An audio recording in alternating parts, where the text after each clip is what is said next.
For all of us seeking escape from the divisiveness of modern life, Faith Salie offers us this literary refuge. Oh, you're the little sister. I am the little sister. You're pretty as a picture in that pink dress. For one weekend only, hundreds of devoted readers gathered in Hudson, North Carolina to celebrate Mitford, a fictional place with a real sense of community. If this is the last book, thank you for Mitford, and I hope it's not. I've loved your book since I was 13, and Jan Karon, the 88-year-old author behind Mitford, has written 15 books about the make-believe mountain village. How would you describe the town of Mitford? The town of Mitford is a place my readers can go and not be afraid. It's a place of refuge. It's where they can go, get a deep breath. The humanity of Karon's characters has found a faithful following that's perennially put her novels on the bestseller list. For some people, you're not a household name, like other best-selling authors. Right, right. Why do you think that is? I don't give you much of a ride. I just give you sort of a float. A lot of people tell me that my books put them to sleep, and I consider that a huge compliment.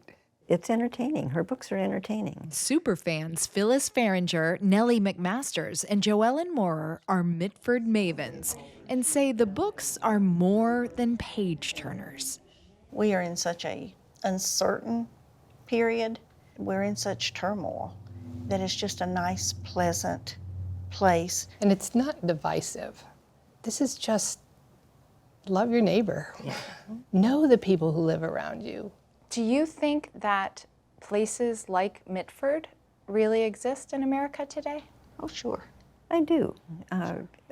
Where there's a community of faith and people caring about each other, and I see it.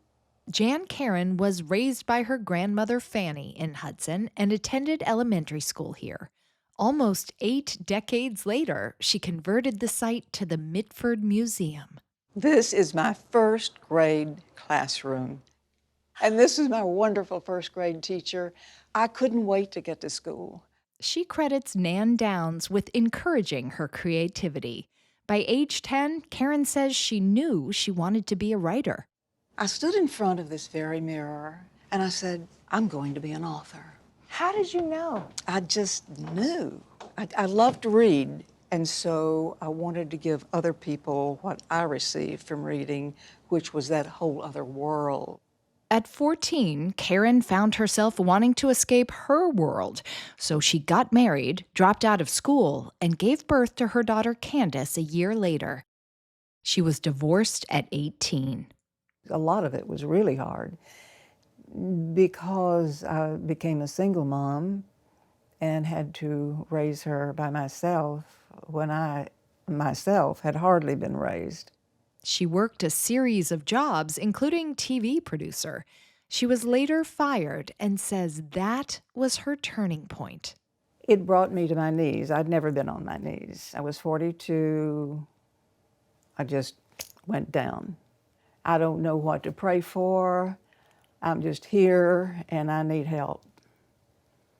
And just change me. She became a successful advertising executive, but says she felt called to write more than ads. So she quit her job and began weaving her faith into her short stories. She published her work for free in a local newspaper, eventually turning those tales into her first Mitford novel in 1994. I think that when people think about your books and your work, they often think comforting, they think maybe clean, Christian. I'm grateful for my Christian readers, very grateful. But I write for a secular audience. God poured his love into me. And you can't say, well, I just can't talk about that in my books. Her latest work is all about presence, aging, and connection. Karon says it was one of the most challenging things she's ever written. You once said you would never write another Mitford book. What happened? Yes, in 2008, I began a short story set during Christmas, and I couldn't make it go anywhere. So it sat unfinished for more than a decade. In 2021, her daughter Candace died of cancer. She was moved to write through her grief. My Beloved is the finished book. She dedicates the story to her daughter. She was the sunshine of my life. Yeah, Do you ever talk to her while you're sitting here writing? all the time. And I know this sounds corny, but it's true for me, right here.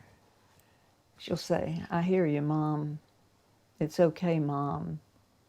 Everything's going to be all right." How did losing Candace change your life?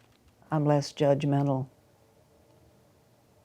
I'm a little easier even on myself, and I've always been really hard on myself.